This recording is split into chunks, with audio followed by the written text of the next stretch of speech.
Alright folks, we're back. This is a piece of cypress. 99% sure it's cypress. I'm going to lop the corners off just to make the turning easier, but we're going to go for a fairly large diameter. I don't know, something you put bowls in at rolls in at Thanksgiving perhaps, or big salad bowl. So first, we got to cut these corners off. I think I might use the new Milwaukee Sawzall, which is actually a Sawzall, unlike most of the reciprocating nonsense you see these days. So we're going to get these lopped off and then we'll get her on the lathe. Plug it in.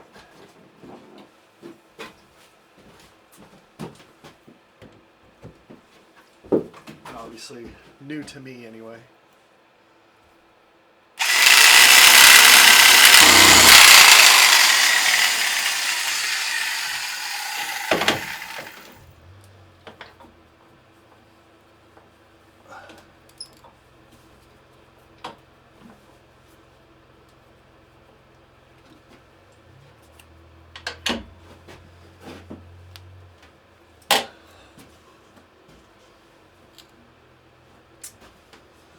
So one thing about this Sawzall I got is the shoe that goes right here is missing when I bought it, and all the screw holes are stripped out, but I can get a replacement one, which I've got on order, and I've got 2 screw holes left. Otherwise I'm gonna have to come up with some creativity, but otherwise really happy with this tool. So I told you guys this was cypress. I think I'm wrong. This blue streaking you see here is a classic indicator of what we call beetle pine, the beetle that infects pine trees in, well, most of America. And it introduces into the wood a fungus that causes this blue spalting. So even better. It is a softer wood, so it's going to be hard to deal with tear out, but let's go. Well, here we are again. Zed is tackling another rotten piece of old, dead pine. Let's just cut to the chase here, folks. Pine is a challenge on its own. Pine that has been compromised by beetles and fungus is downright diabolical. The wood is soft, splintery, and prone to tear out. So get your expectations in check for this one. Now with that said, let's talk about this fungus. The blue stain fungus travels from tree to tree on a special structure in the beetle's mouth parts. This is its means to travel to new trees. The fungus helps the beetle by stopping the tree from producing its natural defense resin, and the beetles are hence able to mine and lay eggs while avoiding the tree's defenses. The fungus also benefits the beetles by improving the host environment for the beetle progeny and serving as food for the larvae and adult beetles. In fact, one recent study showed that absent the fungus, the beetles were unable to reproduce. This combination is very hard on pine tree populations, but never fear, nature is fighting back. Woodpeckers and nuthatches aggressively seek these beetles out, and a species of parasitic nematode also targets the tree-killing fungus monster. Add in several species of flies and a parasitic wasp, and the blue fungus beetle assault is by no means a settled war. So let us watch as Zed struggles and you be the judge. Tell us in the comments below if it was worth the struggle.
some of you like the fact that I demonstrate all my amateur moves on this channel, so today's one of those days.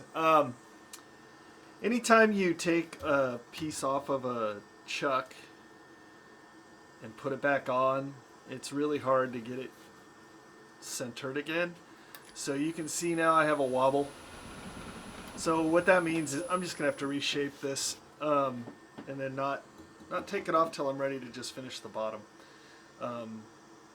But I've got so much tear out here, I need to think about my approach because it's going to take a lot of work to get through all this tear out anyway. I don't look forward to sanding through it, but we'll see.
Well, that's really frustrating.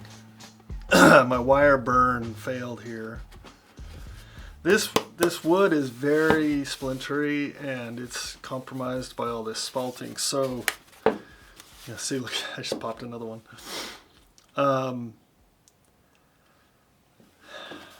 There's a limit to what you can do to get this to work. I think I might just finish this bottom with some tailstock support and then hand sand, because I'll bet I could just bust all this stuff off.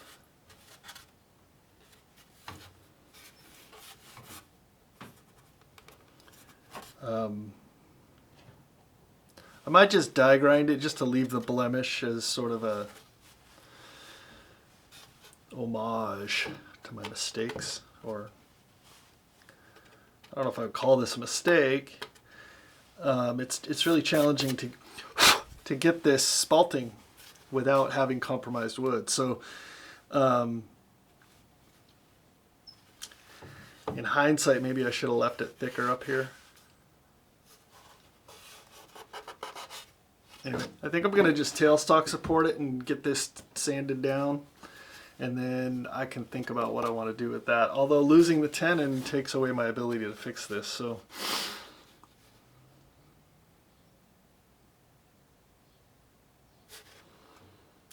it might be smarter to just trim it down.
All right, there it is, folks, the Beetle Pine Big Bowl. I've got mixed feelings about this one. This wood is so hard to work with. It's very punky. I don't know if you could tell, but I got a lot of tear out issues that,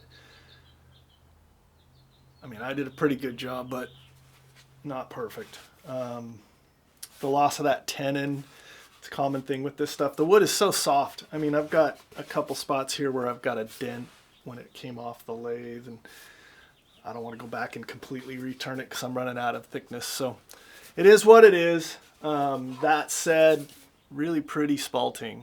And you can't get that stuff and not get all the challenges that go along with it. So there's the logo at the bottom. Hit those buttons and we will see you next time. Thanks for watching.